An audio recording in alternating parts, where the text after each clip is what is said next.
오늘 우리에게 주시는 하나님의 말씀은 갈라디아서 4장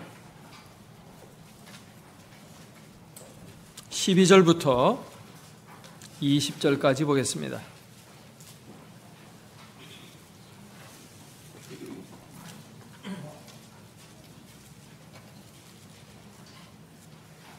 여러분과 제가 한 절씩 교독하도록 하겠습니다. 갈라디아서 4장 12절입니다. 형제들아, 내가 너희와 같이 되었은즉 너희도 나와 같이 되기를 구하노라. 너희가 내게 해롭게 하지 아니하였느니라. 내가 처음에 육체의 약함으로 말미암아 너희에게 복음을 전한 것을 너희가 아는 바, 너희를 시험하는 것이 내 육체에 있으되 이것을 너희가 업신여기지도 아니하며 버리지도 아니하고 오직 나를 하나님의 천사와 같이 또는 그리스도 예수와 같이 영접하였도다. 너희의 복이 지금 어디 있느냐? 내가 너희에게 증언하노니 너희가 할 수만 있었더라면 너희의 눈이라도 빼어 나에게 주었으리라. 그런즉 내가 너희에게 참된 말을 함으로 원수가 되었느냐? 그들이 너희에게 대하여 열심내는 것은 좋은 뜻이 아니요 오직 너희를 이간시켜 너희로 그들에게 대하여 열심을 내게 하려 함이라. 좋은 일에 대하여 열심으로 사모함을 받음은 내가 너희를 대하였을 때뿐 아니라 언제든지 좋으니라. 나의 자녀들아, 너희 속에 그리스도의 영상이 이루기까지 다시 너희를 위하여 해산하는 수고를 하노니 내가 이제라도 너희와 함께 있어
한 노름꾼이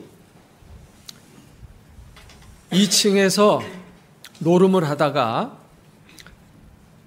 거기 함께 있는 사람을 속였습니다. 그래서 그게 발각이 됐거든요. 그러니까 거기 함께 노름을 하던 사람들이 화가 나가지고 그를 잡아가지고 2층에서 밑으로 집어 던져버렸습니다. 그래서 다리가 부러졌어요. 이 노름 중독자는 앞으로 어떻게 살아야 되나 하는 이런 문제를 가지고 그 마을에 훌륭한 스승이 계셔서 그 스승을 찾아가게 됐습니다. 가서 이만저만해서 제가 왔습니다. 앞으로 제가 어떻게 하면 좋겠습니까? 이렇게 물었어요. 그랬더니만 그 노름꾼을 이렇게 물끄러미 쳐다보던 이 스승이 이렇게 말했습니다. 자네 다음부터 노름할 때는 꼭 1층에서 하게나. 이렇게 되었다고. 곁에서 듣고 있던 제자들이 스승의 교훈이 어이가 없어서 수근수근 대다가 그 노름꾼이 가고 난 다음에 따지듯이 물었습니다. 선생님, 그 노름꾼한테 다시는 노름하지 말게 이렇게 말씀하셔야지 1층에서 노름하라고 그렇게 말씀하시다니요. 그러니까 스승이 다시 이야기를 합니다. 하지 말라 해서 안 할 사람 같았으면 내가 말할 필요도 없었겠지. 되지 않는 일을 하라고 말하는 것은 어리석은 짓이야. 깐난 아기에게 대소변을 가리라고 말하는 것은 어리석은 짓이지. 그 아기에게는 기저귀를 줘야 한다네. 진리를 말해주어도 귀를 막고 듣지 않는 사람들에게 바른 복음을 전한다는 것은 참으로 힘든 일이 아닐 수 없습니다. 사도 바울은 갈라디아 교인들에게 바른 복음을 전했거든요. 그런데 이 갈라디아 사람들이 바른 복음을 버리고 다른 복음을 받아들이는 거예요. 사도 바울은 정말 마음에 큰 아픔이 있었습니다. 그래서 이 갈라디아 교인들에게 다시 한번 바른 복음으로 돌아서도록 이 갈라디아서라고 하는 편지를 써서 갈라디아 교인들에게 보내주었습니다. 그래서 이 갈라디아 교인들이 이 편지를 통해서 바른 복음이 무엇인지를 다시 한번 깨닫게 되었죠. 이 갈라디아서의 요점은 무엇이냐면 우리가 믿고 따라야 될 바른 복음은 오직 예수 그리스도를 통해서 구원이 온다는 것입니다. 죄의 바다에 빠져서 죽어가며 허우적대는 인생들에게 그들을 구원해내기 위해서 하나님이 던져주신 생명줄은 율법이 아니고 예수 그리스도라는 것입니다. 율법을 붙잡고 그 바다에서 빠져나오는 게 아니라 예수 그리스도를 붙잡을 때 그 물에 빠졌던 상황에서 벗어나 구원을 받게 된다는 거예요. 아멘? 그러므로 우리가 구원을 받게 되는 것은 율법의 행위에서가 아니고 오직 예수 그리스도를 믿음으로 얻게 된다고 하는 것을 계속해서 이 갈라디아서에서 반복해 사도 바울은 교훈하고 있습니다.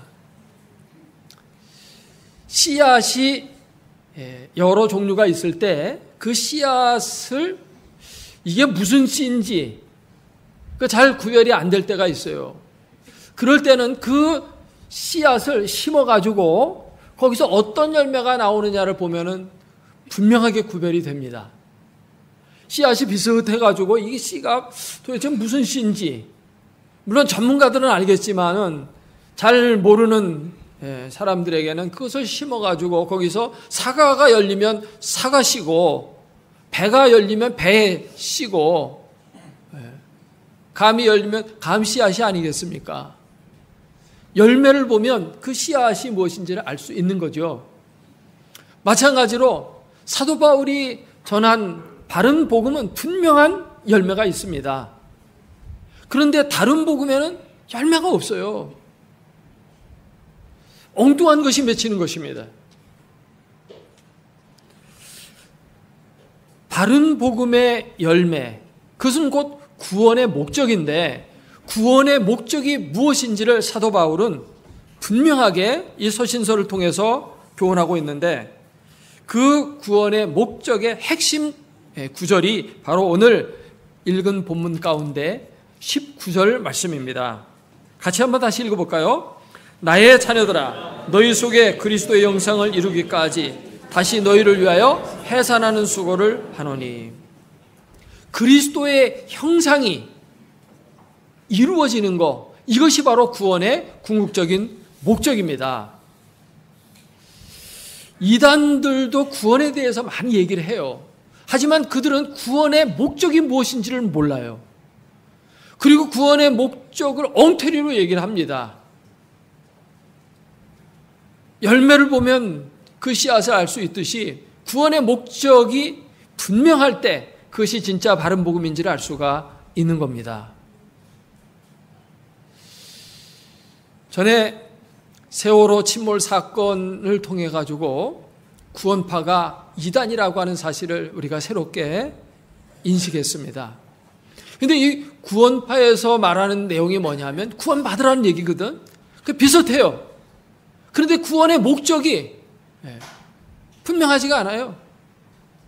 그들은 그냥 구원받아라, 구원받는 거, 이렇게 해야 구원받는다, 저렇게 해야 구원받는다만 얘기하지, 구원받은 다음에 우리는 어떻게 살아야 되느냐 하는 삶에 대해서 얘기를 하지 줄 않습니다. 그러니까 아무렇게 해서 하는 거예요. 구원이라는 것을 마치 무슨 천국에 어떻게 들어가는 것으로만 자꾸 생각하지, 오늘 본문의 사도 바울이 말하는 것처럼 그리스도의 형상이 이루어지는 것이라고 이거 정확하게 집어주지를 못하는 것입니다. 구원이라는 것은 어떤 장소에 가는 것이 아니에요. 구원은 내 속에 그리스도의 형상이 이루어지는 것입니다. 이것을 우리가 분명하게 인식을 해야 합니다. 그리스도의 형상이 이루어진다고 하는 것, 그것이 구체적으로 무엇을 말하는 것일까요? 사도 바울은 이 갈라디아서를 통해서 복음을 이제 우리에게 소개하는데 사도 바울은 자기를 닮으라고 말하지 않습니다. 오히려 자기는 너무나도 부족한 사람이라는 것을 얘기를 해요. 나는 신통시하는 사람이다. 너희가 아는 대로 나는 육체가 약한 사람이다. 13절 말씀해 보니까 내가 처음에 육체의 약함으로 말미암아 너희에게 복음을 전한 것을 너희가 아는 바라. 복음을 전할 때 뭐로 전했냐 하면 육체의 약함으로 말미암아 전했다고 말해요. 육체의 약함, 그것이 무엇인지 우리가 정확하게 알 수는 없지만 대개 추측하기를 그의 눈병이었을 것이다, 이렇게 생각을 많이 하고 있습니다. 왜냐하면 그가 다메섹 도상에서 예수 그리스도를 만날 때 너무나도 강력한 빛을 봄으로 말미암아 시력에 큰 이상이 생겼을 것이라는 겁니다. 옛날 칠레 광부들이 몇 달 동안 갇혀가지고 못 나오다가 나중에 나오잖아요. 나올 때 뭘 합니까? 제일 먼저 중요한 게 뭐냐면 눈을 가리고 나와요. 눈을 뜨고 나오면은 캄캄한 그 갱도 속에 갇혀 있다가 밝은 빛을 보면 눈을 멀어버리거든요. 눈을 다치게 되거든요. 그렇기 때문에 눈을 다 가리는 것입니다. 근데 사도 바울은 대낮보다 더 밝은 빛을 봄으로 말미암아 거기서 눈에 이상이 생겼어요. 근데 하나님은 고쳐주지 않으셨어요. 그 고쳐달라고 몇 번 하나님 앞에 기도를 했는데도 하나님이 안 고쳐주셨거든요. 왜 안 고쳐주셨다고 되어 있습니까? 네가 약할 때 내가 더 강하게 드러나기 때문이라고 했어요. 그래서 사도 바울은 도리어 크게 기뻐했어요. 내가 약할수록 하나님의 능력이 더 크게 임하면 그게 더 낫다는 것이죠. 이렇게 사도 바울은 자신의 약함이 있었지만 복음을 너무나도 아름답게 잘 증거했기 때문에 갈라디아 교인들은 그를 천사와 같이 혹은 오늘 말씀에 나온 대로 그리스도 예수와 같이 영접했다고 14절에 말씀하고 있습니다. 그러면서 할 수만 있으면 자기들의 눈이라도 빼가지고 사도 바울에게 주려고까지 했다는 것입니다. 이렇게 사도 바울은 몸이 약한 사람이었어요. 육신적으로 눈에 보이는 그 모습은 초라했어요. 그렇기 때문에 더욱더 자신을 감추게 되고 자기 속에서 예수 그리스도는 더 아름답고 귀한 모습으로 사람들에게 전파될 수 있었던 것입니다. 자기를 감추면 감출수록 그리스도는 더 아름답게, 더 분명하게 사람들에게 각인되었고 전달되었습니다. 좋은 지도자와 나쁜 지도자의 차이점이 무엇이냐 하면 자기를 자꾸만 드러내는 그런 지도자, 그런 영적 지도자는 좋은 지도자가 아니에요. 모름지기 하나님의 일을 하는 영적인 지도자들은 자신을 자꾸만 낮춰야 돼요. 그리고 그리스도를 자꾸만 높여야 됩니다. 그리고 사람들에게 뭐가 심어져야 되냐면 그리스도 형상이 심어져야 되는데 나쁜 지도자일수록 그리스도 형상을 심으려고 하지 않고 자기의 형상을 자꾸만 심어주려고 합니다. 자기의 생각을 심으려고 하고 자기의 사상을 주입시키려고 하고 자기의 교리를 따르라고 그러고 어떻게든지 자기 편 만들려고 하고 예수의 제자 만드는 것이 아니라 자기 제자 만들려는데 관심이 많아요.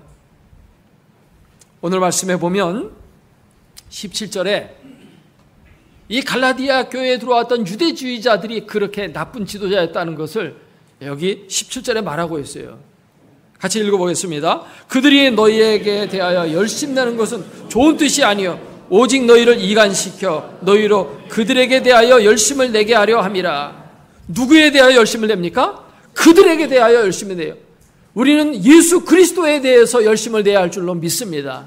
사도 바울은 그렇게만 자꾸만 사람을 이끌었어요. 그런데 이 유대주의 지도자들은 다른 복음을 갖고 와갖고 자꾸 자기들에게 열심을 내게 만들어요.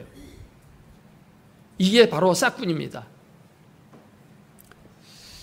신천지의 이만희라는 교주는 성경을 엉터리로 깨닫고 그것을 사람들에게 자꾸만 주입을 시키면서 이걸 너희가 알아야 된다. 이걸 따라야 된다. 그러므로 내게 와야 된다. 나를 따르지 않으면 구원 못 받는다 하면서 자기를 자꾸만 높여요. 그러면서 심지어는 자기를 보혜사 성령이라고 말해요. 자기에게 성령이 임했다는 것입니다. 그렇기 때문에 나는 성경을 다 꿰뚫어 아는 사람이 되었고 그러므로 내가 깨달은 걸 너희들이 깨달아야 되기 때문에 내가 와서 배우고 내가 가르쳐주는 대로 따라야 된다. 자꾸만 자기를 그렇게 주장해요. 사도 바울은 기독교 역사상 하나님의 구원의 경륜을 가장 정확하게 그리고 바르게 깨달은 사람입니다. 그럼에도 불구하고 자기를 따르라고 말하지 않아요. 자기의 형상을 사람들에게 강요하지 않았습니다. 사도 바울은 성경을 기록하기까지 한 인물이에요. 그럼에도 불구하고 그는 세례 요한처럼 나는 쇠하여야 하겠고 예수 그리스도는 흥하여야 하리라 이랬거든요. 그런데 이단 교주들이라든지 이런 사람들은 자꾸만 자기를 따르라고 그래요. 그리스도가 구원하는 것이 아니고 자기가 마치 사람들을 구원하는 것처럼 내게 오지 않으면 구원이 없다라고 말합니다. 이것이 이단이요 그릇된 거짓 영적 지도자들의 모습이라고 할 수가 있습니다. 구원이라고 하는 것은 어떤 사람이 뭘 깨달아가지고 그걸 전파하는 걸 그걸 갖다가 우리도 같이 깨달음으로 말미암아 구원받는 것이 아니고요. 부활하신 예수 그리스도께서 성령으로 말미암아 우리 속에 새 생명으로 들어오시는 것이 구원입니다. 그 예수님이 내 안에 생명이 있기 때문에 그 내가 생명의 씨앗을 갖고 있으므로 내가 생명을 얻게 되는 거예요. 이것이 구원이지 뭘 이해했다. 영적인 지식을 깨달았다. 이게 구원이 아닙니다. 초대교회부터 있었던 이단이 영지주의라는 것이죠. 영적인 지식을 알아야 된다 이거죠. 신천지의 핵심 교리가 뭐냐 하면 영적인 지식을 깨달아야 된다는 거예요. 영지주의자의 아류입니다. 그게 구원이 아니에요. 성경에 나오잖아요. 예. 사도 요한이 쓴 서신서에 보면 그 영지주의자들에 대해서 그들이 잘못되었고 그들이 구원받은 영혼들을 지옥으로 끌고 가고 있다는 것을 말하고 있어요. 조심해야 됩니다. 구원이라고 하는 것은 어떤 장소로 내가 가는 것이 아니고 내 삶이 바뀌어지는 겁니다. 내 인격이 달라지는 것입니다. 예수 생명이 내 안에 들어와서 내 속에 예수의 생명으로 말미암아 나타나는 아름다운 역사가 이루어지는 것이 구원이에요. 예수님이 살아있는 새 생명으로 우리 안에 들어오시면 우리 안에 들어와서 가만히 계시는 게 아니에요. 어떤 분은 물건이 들어오듯이 물건이 들어오면 가만히 있잖아요. 생명이 들어오면 속에서 움직입니다. 그렇죠? 생명체가 우리 몸속에 들어오면 그것이 움직여요. 그리고 이것이 점점 커지고 활동을 합니다. 그래서 예수의 생명이 우리 안에 들어오면 내 안에 예수님이 나를 변화시키고 나를 예수님 닮게 만드셔요. 적은 누룩이 밀가루 속에 들어가면 가만히 있는 게 아니에요. 누룩이 그 밀가루 전체에 퍼져가지고 그게 이제 부푸른 빵이 되는 것입니다. 그렇게 예수님이 내 안에 들어오셔서 나를 변화시켜가는 거예요. 이것이 구원의 핵심입니다. 근데 많은 사람들이 어떤 장소에 가는 걸로만 자꾸 생각해요. 내가 바뀌지 않고 장소에 가는 건 아무 의미가 없습니다. 여러분 쉽게 한번 생각을 해보세요. 여러분 자식이 있을 때 자식이 흉악한 자다 말이에요. 근데 흉악한 자인데 그 흉악한 자기 자식을 새 사람으로 바꾸는 것이 중요한 것이지 그를 너 좋은 데 가서 살아 좋은 집 천국과 같이 좋은 집 지어놓고 자기 자식을 거기서 살으라고 집어넣는 게 그게 구원일까요?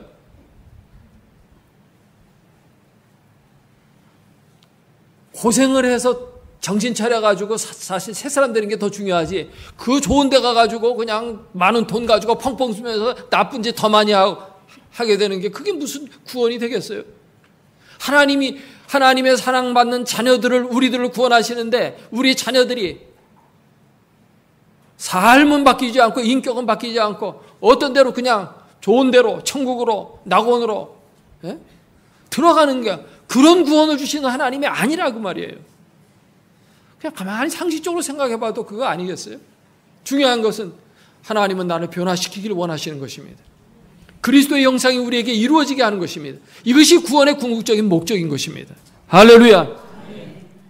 그러면 그리스도의 형상이라는 것이 도대체 무엇일까요?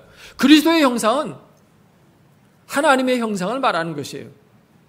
고린도후서 4장 4절 말씀을 보면 따라서 하겠습니다. 그리스도는 하나님의 형상이니라.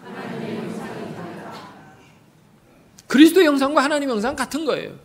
근데 사람이 처음 지음받을 때 뭘로 지음받았어요? 하나님의 형상으로 지음받았어요. 그럼 하나님의 형상으로 지음받았을 때 그 하나님의 형상은 뭘 말하는 거겠어요? 다른 동물들은 흙으로 짓고 끝났지만 하나님께서는 사람에게 그 코에 생기를 불어넣어서 생명이 되게 하셨어요. 영적인 존재가 되게 했다는 말입니다. 이 영적인 존재가 됨으로 말미암아서 나타난 가장 대표적인 특징이 뭐냐 하면 하나님을 알고 하나님과 교통할 수 있게 되었다는 것입니다. 원숭이는 우리와 비슷하게 생겼어요. 그런데 원숭이가 하나님 앞에 예배하고 찬송하고 기도했다는 소리 들어봤습니까? 어떤 짐승이 하나님을 알고 하나님을 예배할까요? 없습니다. 그런 거 다 동물이에요. 그러나 사람은 동물이 아니고 영물입니다. 따라서 합시다. 영물이다. 영적인 존재다 그 말이에요. 그게 하나님의 형상의 가장 대표적인 특징이에요. 하나님은 사람을 그냥 동물처럼 만드는데 그게 거기에 관심이 있었던 게 아니라 하나님과 교제하면서 하나님의 사랑을 받고 하나님의 사랑 속에서 풍성한 삶을 누리고 행복하게 살기를 원하셨던 거예요. 하나님과 관계를 사람 사이에 이 맺기를 원하셨어요. 그래서 영적인 존재로 만드신 거예요. 영적인 존재만이 영적인 존재를 알아볼 수 있기 때문입니다. 하나님의 형상의 대표적인 특징이 바로 이 영성이라고 하는 것입니다. 아멘?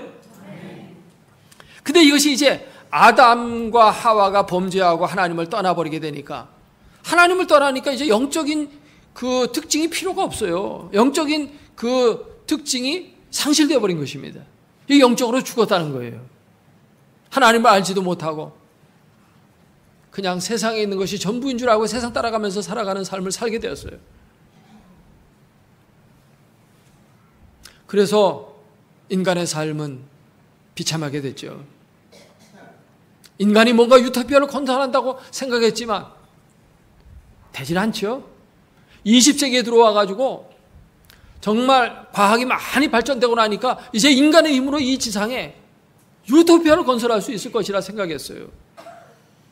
근데 20세기에 들어와가지고 인류는 커다란 세계 제1차 대전, 세계 제2차 대전을 겪으면서 전 세계는 피바다가 되고 말았죠.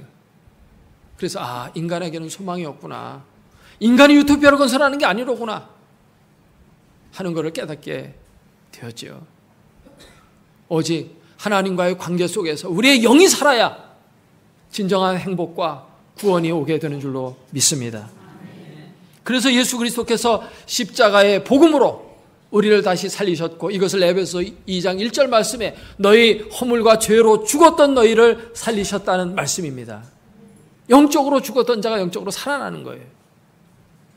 이것이 바로 그리스도의 형상이 우리 안에 새겨지는 것입니다. 그래서 이제 하나님과 교통할 수 있게 되어진 거. 여러분, 하나님과 교통하십니까? 하나님께 기도하십니까? 하나님을 찬양합니까? 하나님께 예배합니까? 그러면 여러분의 영이 살아있는 거예요. 예수 그리스도의 형상이 여러분에게 지금 심겨져 있는 거예요.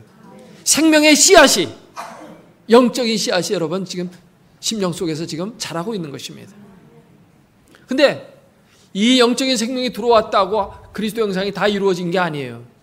씨앗은 들어와서 점차 성장되어져 가는 것이죠.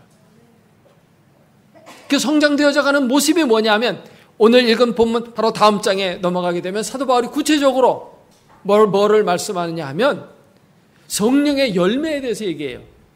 사랑, 희락, 화평, 오래 참음, 자비, 양선, 충성, 온유와 절제.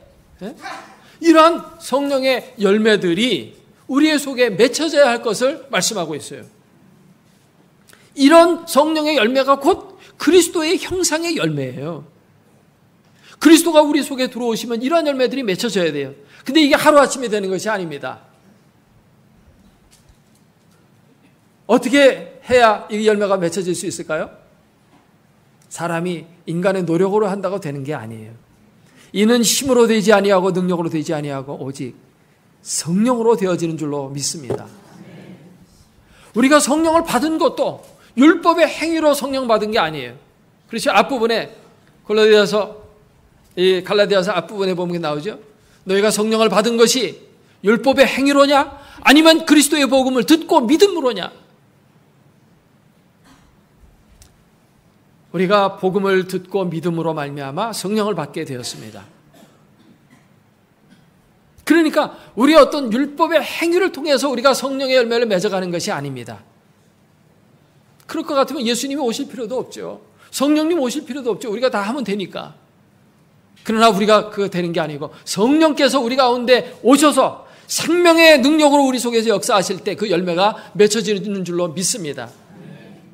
죽은 나무에서는 열매가 맺혀지지 않아요. 살아있어야 됩니다. 그 살리는 영이 성령이세요.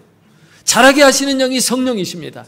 그러므로 성령님을 사랑하고 성령님을 의지하고 성령님을 더 가까이 모시는 삶이 필요한 줄로 믿습니다.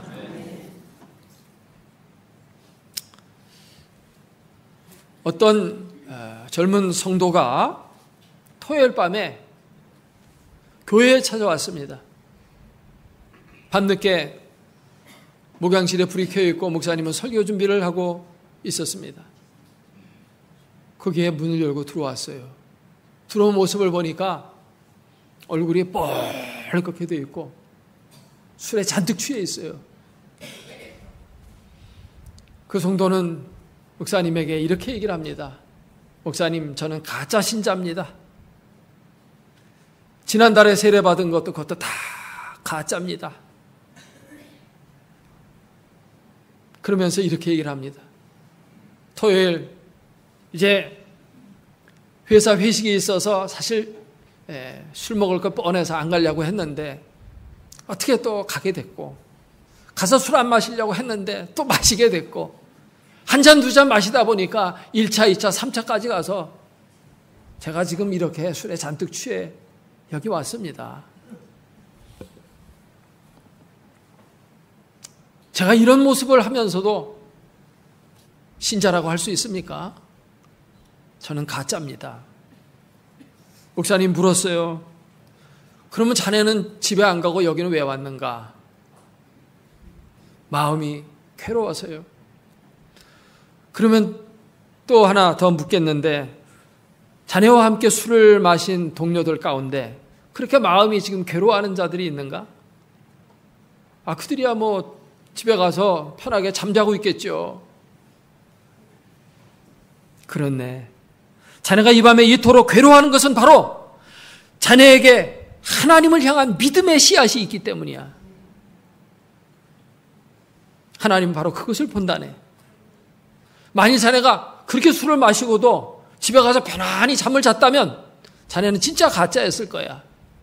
그런데 마음의 괴로움을 가지고 또 이 교회에 이렇게 찾아와서 안타까워하는 자기 자신을 바라보는 그 모습이야말로 자네에게는 가짜가 아니라 진짜 생명의 씨앗이 그 속에 들어있다는 증거일세.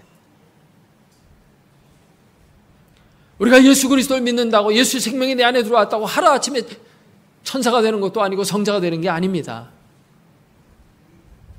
그분이 내 안에 들어오셔서 점차 그리스도의 형상이 더 아름답게 이루어져 가도록 우리를 성장시켜져 가는 과정이 필요한 거죠.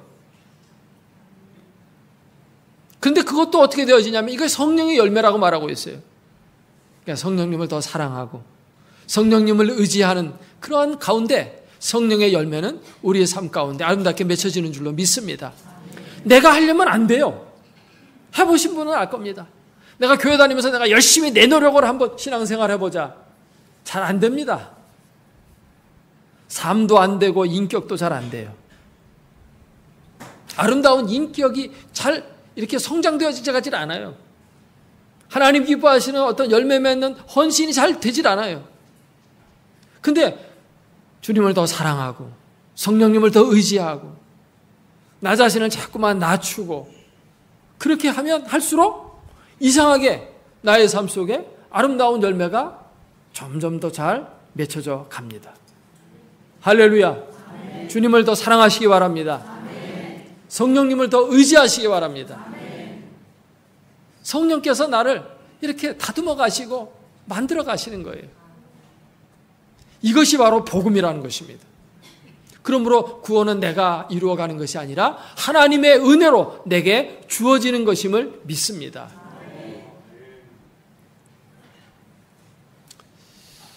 하나님은 우리가 연약해도 우리를 내팽개치지 않으시고 언제든지 받아주셔요.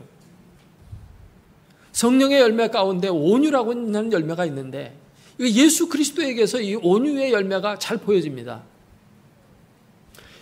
온유라는 것은 속으로는 강하지만 겉으로는 아주 부드럽게 나타나는 것이 바로 온유예요. 예수님은 이 땅에 오실 때 아주 온유한 모습으로 오셨어요. 당시의 유대인들은 강한 메시아를 기다렸습니다.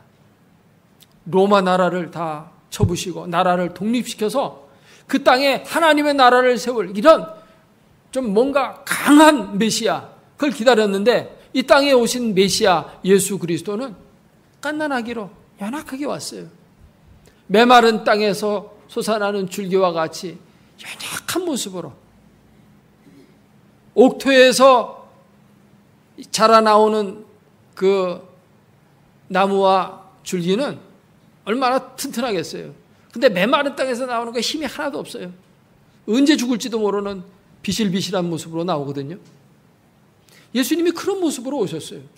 가난한 모습으로 헤롯 왕이 죽이려고 하니까 또 이집트로 도망가고 사람들한테 붙잡혀가지고 매맞고 십자가에 못 박혀 죽는 그런 모습으로 예수님이 오셨어요.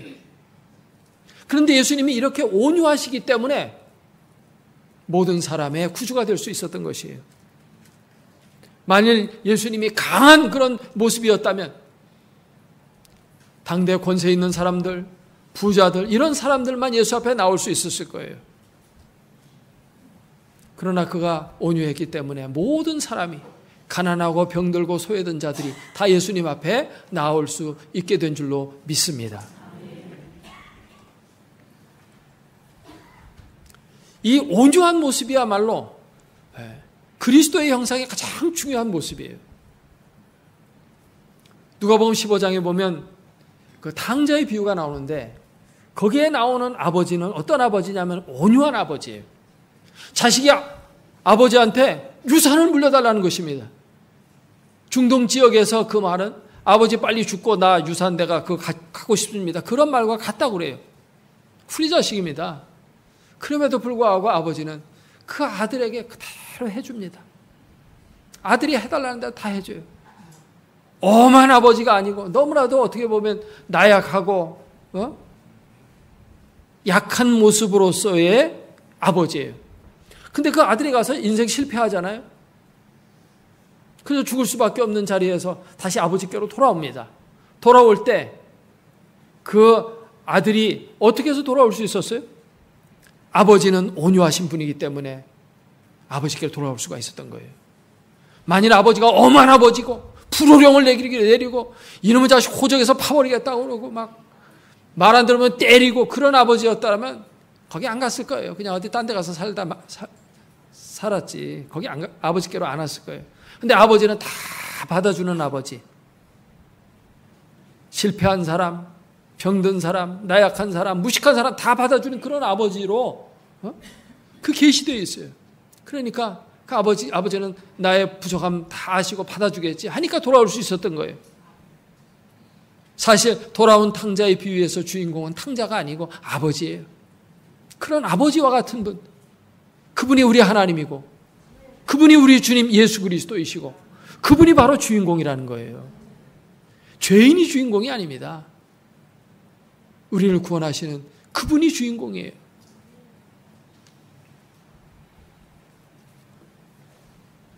좋은 아버지, 어떤 아버지일까요? 자식 말 안 들으면 막 패고 막 엄하고 막 그런 아버지가 아니에요. 그런 아버지 밑에서 자라는 자녀들은 좀 불쌍해요. 아버지는 90점 맞아오기를 기대합니다. 근데 점수 맞아요. 75점 맞았어요. 자기 딴에는 잘한 겁니다. 열심히 한 겁니다. 그런데도 아버지 앞에 그 성적표를 들고 못 가요. 이거 들고 갔다가는 불호령 맞고 그다음에 종아리 얻어 터져서 피나게 얻어 맞고 저녁밥도 안 줄 거고 그러니까 집에 못 들어가는 거예요. 근데 아버지가 온유하다면 그 점수 갖고도 얼마든지 집에 돌아올 수 있어요. 그래, 수고했다. 다음에 더 잘하면 돼. 뭐 그렇게 받을 수도 있지. 나도 옛날에 그것밖에 못 받았어. 역시 너는 내 아들이야. 나도 똑같아. 이렇게 받아주고 용기를 주고 그래야 다음에 또 더 잘할 수 있지 않겠어요? 부모와 자식과의 관계도 좋고. 예수 그리스도는 바로 그런 분이에요. 이런 인격이 우리의 삶 속에 형성되어지는 게 이게 바로 궁극적인 구원의 목적이라는 것입니다. 그런 자를 위해서 하나님께서 천국도 예비하시고 상급도 준비하시고 영생도 주시는 거예요. 할렐루야. 여러분, 인생의 목표를 어디에다 두고 살아야 할까요? 그것은 바로 우리 속에 예수 그리스도의 형상이 새겨지는데 두어야 합니다. 그러한 목표를 두고 살아가는 삶을 하나님이 가장 기뻐하십니다. 그리고 그 일은 내 노력으로 되는 것이 아니라 성령의 감동으로 말미암아 되는 것이기 때문에 날마다 성령 충만을 힘쓰고 성령님과 동행하는 그런 삶이 필요합니다. 그리스도의 형상이 여러분 속에 풍성함으로 승리하고 아름답고 귀한 인생 살아가는 여러분 되시기를 주의 이름으로 축복합니다. 기도하겠습니다. 오늘 주신 말씀 생각하며 통성으로 같이 기도합니다.